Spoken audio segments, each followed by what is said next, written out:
I'm Julie Saunders. I'm Jan Wilson. Julie and I both have experience as school librarians, and we've worked together as district library leaders. In each episode, we'll dive into our profession with interviews and meaningful content to inspire you. We're not experts, but we're pretty close. The ideas and opinions shared by any host, guest, or listener are their own and do not represent those of any respective school district. Welcome to Library Exchange. This episode is sponsored by School Specialty, your partner in transforming traditional libraries into dynamic media centers and learning hubs. With their Projects by Design service, School Specialty helps schools reimagine their spaces with flexible furniture, maker spaces, soft seating, and integrated technology. From fostering collaboration to supporting digital literacy, School Specialty will guide you every step of the way, from vision to installation. Learn more at schoolspecialty.com. How's it going, Jan? Julie, I've missed you. I mean, for the few hours since I last saw you at work. But don't do the math. It's been about 12 hours, I think. And it's the thought that counts. Right.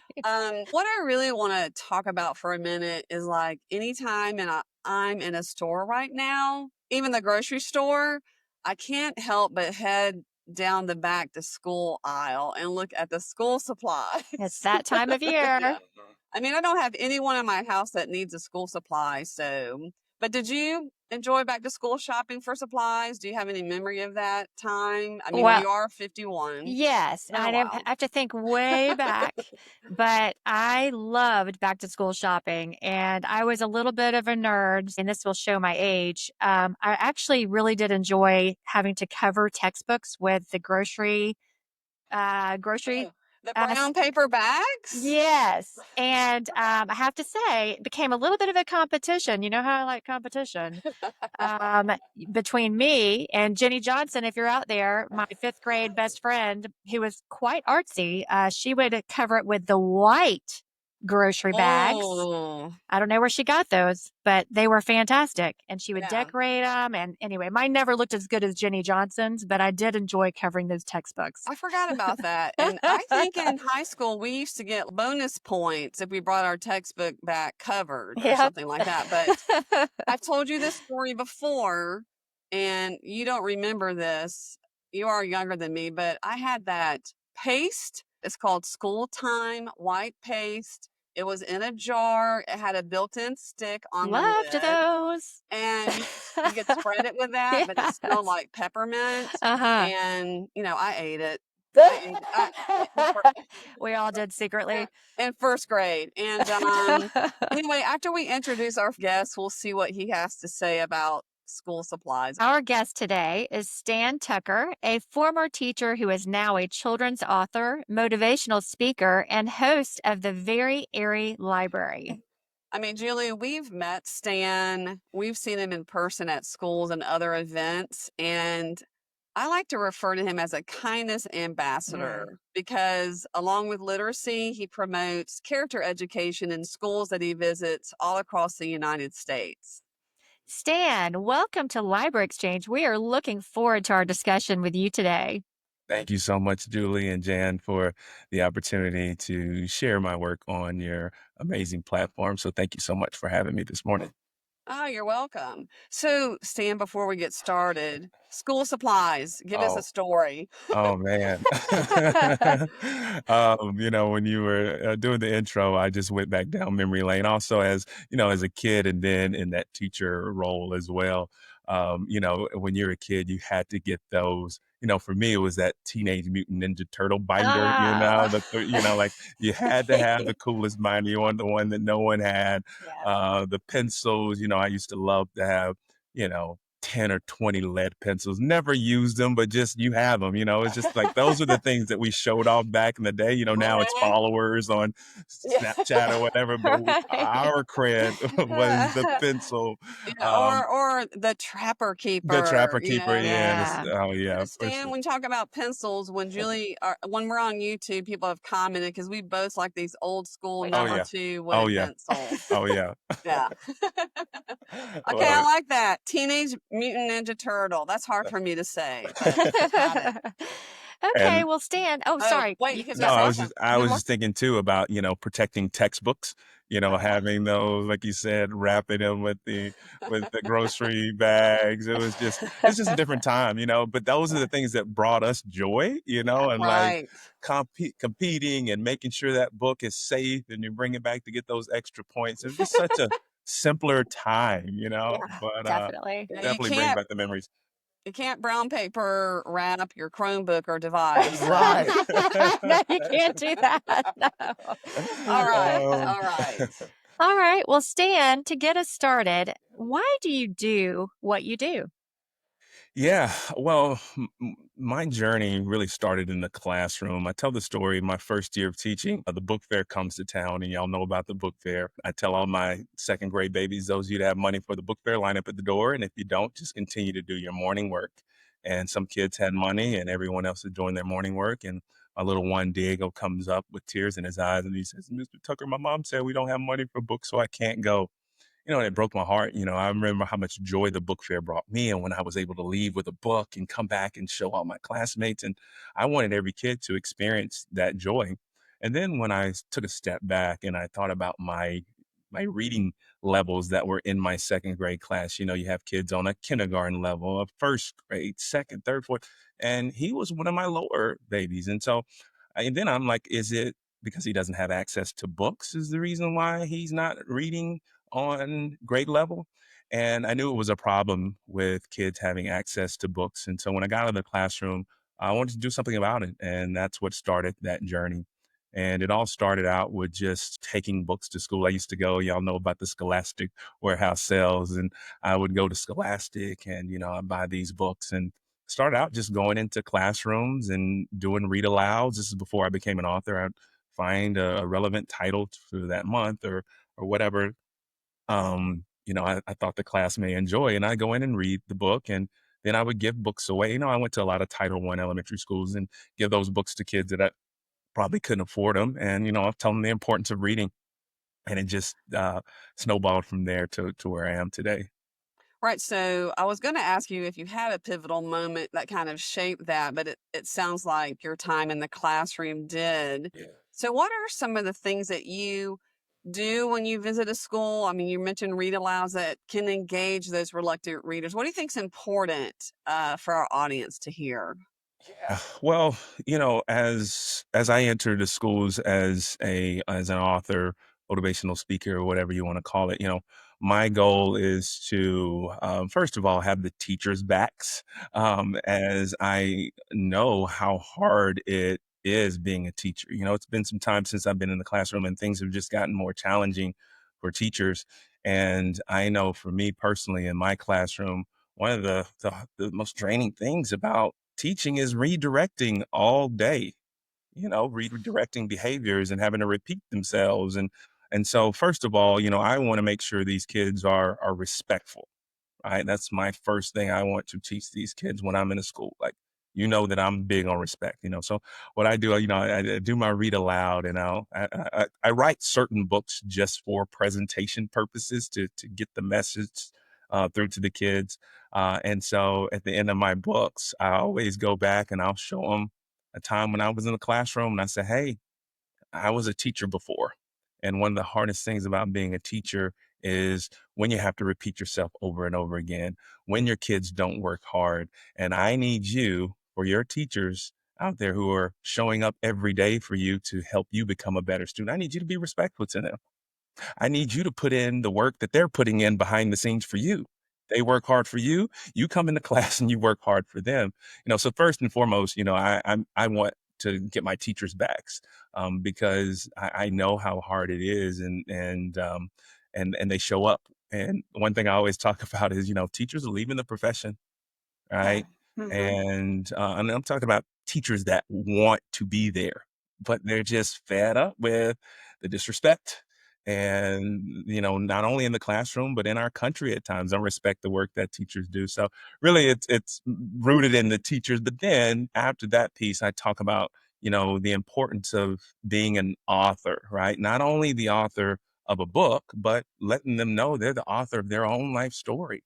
and they can do whatever they want with their life story. When you're an author, you write the plot twist, you write that happy ending, right? And you can do all that through your life story, but it's centered around being kind and respectful and then working hard and living with integrity. And when you do that, anything you want to do with your life, you can do it, no matter what people tell you can or cannot do. So my goal is to just inspire kids to live their best story and also one day write their best story.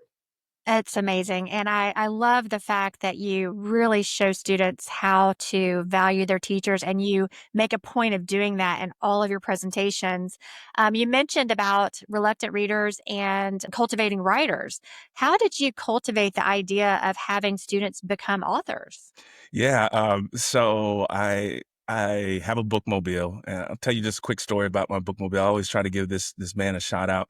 When I was teaching, I had a part-time serving job, because teachers don't make what they should make. It's making $38,000, and so I had a serving job to supplement. And when I got out of the classroom, I started Leap for Literacy, and I was going to schools during the day, and then I would serve during the evening to make a living. And so I was serving, and Zach Brown comes in, and the girls are going crazy. Oh my God, Zach Brown! And I'm like, who? So the And same Zach Brown that just sang the national anthem at the All-Star baseball Oh, game he in did so July. good. That yeah, was Okay, that great. okay. that That guy, Zach Brown, sorry. that Yeah. that Brown, that guy, yeah.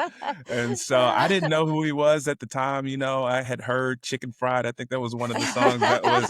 was trending at the time. And so he happened to sit in an area close to my section, and it wasn't my table that he was sitting at. It was another girl's table who wasn't in there. And so I just went to greet him. And at the time, he had 5 kids under the age of 10. So he's on a time constraint, right? And so he's like, we're ready to order. I was like, okay. So I just took his order.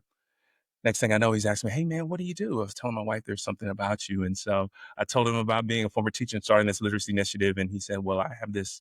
He says, "I'm a recording artist." I said, "Well, thank you for being humble, but I know who you are now because all the girls have been going crazy for it." and, and he Right. said, I'm building this camp down in Fayetteville, Georgia, and maybe you can help us out, and we can help you out. And fast forward, I asked him if he could help me with a bookmobile. And so he was like, of course, man. He was selling his old limo bus at the time, and he gave me that limo bus, and we retrofitted it What? to be a bookmobile.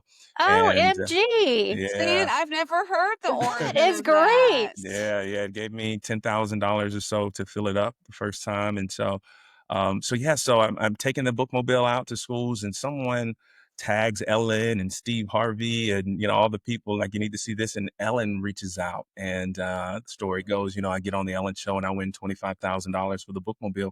So I bought all these books, and this is to get back to your question that you asked about reluctant readers and writers. So I bought all these books, and I'm stacking them on my bookmobile, and I said, man, how cool would it be to have a section on this bookmobile of books written by kids? So that's where the idea started. And before I released the program to the public, I said to myself, how can I ask a kid to do something that I've never done? Right. So that's when I wrote my first book, to show them that if I can do it, so can they. And so I understand that kids are encouraged by their peers when they see someone of their age doing something. They know that they could do something similar. And so I know with publishing these kids' books and getting them to write, it's just going to encourage other kids their age, whether it's in their school or in their county or in their state, to want to read it. And I believe that if we give kids, we show them that their words are valuable and important, their stories are cool even at a young age. um you know if we foster that, you that's where your future Jason Reynolds and Kwame Alexander, all the J.K. Rowling's, that's you're cultivating that. And Uh-huh. I think, now, as you all know, kids are smarter than we were, because they have more access to information, and they're so bright, and we have to nurture that and cultivate that. So that's what I'm doing. I feel like kids want to read books written by kids. And I love a lot of times when, I go out and I give a book away to a kid that's written by a kid, you see their face light up. When I give it to them, the kid in second grade, just like you, friend, wrote that, and their face Right. lights up. So that's kind of how I'm getting kids excited about reading and writing.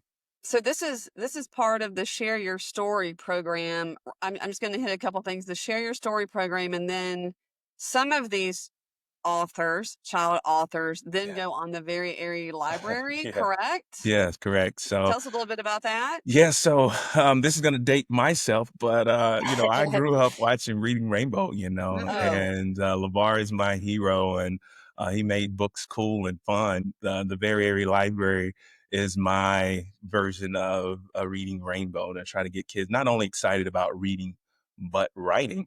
And for those who don't know about the Very Airy Library, quick synopsis: there's a magical library hidden in the forest, and what makes it magical? It has every book that's ever been written. So I find this magical library, but it's in shambles because no one's visited in so long. So I remodel it, but I don't want it to be hidden anymore. I want to make it accessible to all. So I turn it into a flying library. We hook hot air balloons up to this very airy library, and we fly to find the newest author to keep the magic alive by putting their book in the library. And so when I get to visit these schools, it's so fun because I asked the school to show a few of the episodes, right? So the kids can get to know me on the screen before I arrive. And so now I have their attention, right? And now they're listening to me about being respectful and whatnot. And then when cool. I get into their classroom, because when I do an author visit at a school, I want to be there all day, right? Because I know how important conversations can be, just one-on-one interactions. And if you're in there for 30 minutes, an hour doing you don't get that, right?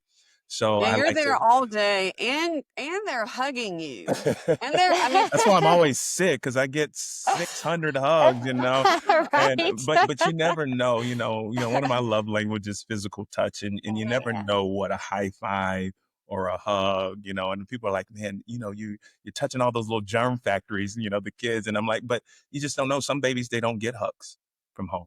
They may not, and so yeah, so I get a lot of those, and they do a lot for me too. But it's funny when I go into their classrooms, right? And they're asking me, they're like, Stan, did you fly it here? And sometimes, Oh. and what makes me so happy is when a fifth grader asks that. right. And Mm. then that lets me know that they're still kids. Yes, You they Yeah. know, are. and they still have that imagination and that belief. They were a lot of them would still believe in Santa if someone hadn't, told. And so no one can debunk the very airy library, so they believe. They're like, "It's right here." And I'm like, well, did you see the episode where there was a hole in the balloon? Unfortunately, hot air balloons are on back order right now. And until they come on back order, I won't be able to fly. They're like, oh man, do it next. I'm like, I sure will. Um, Aw. but I say, if you want to visit the very airy library, all you have to do is write a book. I said, Mm. every kid or every adult, they're authors. And what normally happens is kids start writing, and so that's another way I get kids and encourage them to write as well, to because they want to be on the show. So Yeah. I mean, but you keep reinforcing the confidence by saying everyone has a story to tell. everyone, Because I've heard you say that multiple times. right? And then We're they start to believe it. I do Mhm. have a story I could tell. That's right. Yeah. We all, and one of the reasons a lot of my books, my first books are about experiences that I had. My first book, Stan and the Man, is my experience with my dad growing, and everyone has experiences, right? And that's what I tell kids, like, they're like, what do I write about? Well, what about the first time you went to a zoo? Or the first time you went to see those Atlanta Braves, go Braves, right? Write about that, right? How you felt, when you saw how massive the stadium was, and when you tasted that hot dog for the first time, and Acuna got up and hit a grand slam, like write about that. Like anybody can do that, right? And so if we continually tell these kids that, hopefully they'll believe us one of these days, but that's my thing. That's why you hear it multiple times from me, wherever I am in front of a group of kids. We're So all for authors. for school librarians out there listening, I know that they are interested after probably hearing your story and how students and teachers respond so positively to you. In addition to the school-wide events that librarians can organize, can you just briefly describe the writing kits or the Share Your Story program? If there's a way they can submit different submissions just to give them some idea or context about how they could be involved in the things that you do? Yeah, well, for me, being a former athlete, I played a little college ball. Ooh, we I'm a forgot that in your yeah, intro, that yeah, Stan. yeah, I wasn't great, but I was a decent player, and so I look at things sometimes from an athlete perspective, right? In a sense of how much emphasis we put on sports. Right. We do they get their Letterman jackets, and you have all these celebrations for kids who are athletes, right? Same thing, band and what do we do for our creative kids, right? There's a kid out there who doesn't like sports, not into music, but they're a creative kid. They write, they read, right? And so I know every school has at least 10 kids, at least 10 kids. And y'all know from your time in the library, those Yep. kids that they're going to be in there Correct. every other day. Right. If they're not there every day, you're like, they're out of school today, because they would be here. Right. That's But their those are those, place. right. They're those Mhm. passionate readers. And one thing we know about passionate readers and great readers, they're great writers as well, right? Because they've Mhm. read great writing. So the way kids can sign up, so we have a program that the kids can submit their books at the end of the year. So there's two submission dates, one during the school year. So it doesn't matter when I come to the school or when you sign them up, they have to submit their book by April 15th, tax day, right? And so a lot of times kids are like, I've already written a book. And I'm like, okay, that's great. But if you want to use that story in my program, strip it to bare bones, right? Take all the things out, just keep the framework, and then go back and follow each step in the process of the story of our program. There's 8 steps in the program, and each step they're building on their story, right? And so a lot of times kids like they don't revise and they don't edit. They don't give their peers a chance to read it and to get feedback. And so I want them to go through my program step by step to make the best book that they can. So the program is very simple. It's $30 a kid, and they'll get a kit. And inside the kit, they'll have all the resources they need to write their own book. And so the resources I call it my GPS. It's my guided personal story, right? I tell the kids, have you heard of a GPS? They're like, yeah, the thing that our parents that get us to the grocery store. I'm like, yes, that's what a GPS does. It takes us step by step, turn by turn to our destination. And this little GPS is going to guide you to your best personal story. And so there's 8 steps. In each step, there's a video of me showing them how I did that step so they can watch me do it and then do their own thing. And then at the end, they write their final draft in a little hardcover book, and they have until April 15th to submit it. And then in May, we'll let the kids know which books were chosen. And then we bring those to life later on in that year. And the kids make royalties from the books. And so if anybody's out there that's listening that knows a kid or two, and if you're a librarian, you know those kids, just visit startyourstories.com and you can order a kit. And just remember the kit of the book has to be done by April 15th for consideration to be published. Yeah, adults Great. can remember tax day. That's a Right, good. right. I was trying to get a memorable That's day, right? That's Yeah, smart. That's yeah. smart, Stan Tucker. Um, so just from everything that you said, Stan, I just want to say, we say as librarians, we sometimes say readers become strong learners, Uh, but they also become writers. that's right. When you Hmm. read, it just helps all of it. Yes. And I really appreciate all the things that you described today. I mean, we could talk for a really long time. We're going to have this in our show notes, but Julie and I will also talk in the recap too. But I really appreciate your time today with Yeah. us. Where can we find you online so that people can contact you? Yeah, the easiest place to find out about the things that I'm doing is just to go to stanleytucker.com. And so Okay. you can learn about our bookmobile, the writing program. You can see the Very Airy Library as well. So click on that and hit that subscribe button as well while you're there.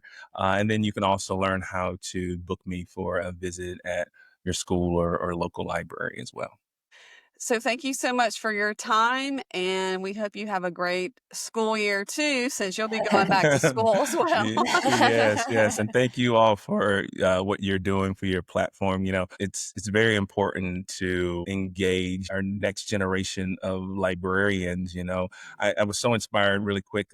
There was a young lady, because a lot of times someone has to die at a school before they leave a librarian position, like, A lot of because times that is true. It is right, a great right. position. It People want to is, hold on right, to right, it. exactly. So you don't a lot of times see a lot of, first or second year, teachers or librarians this first or second year, they've been teaching for 10 or 15 years and they found that job.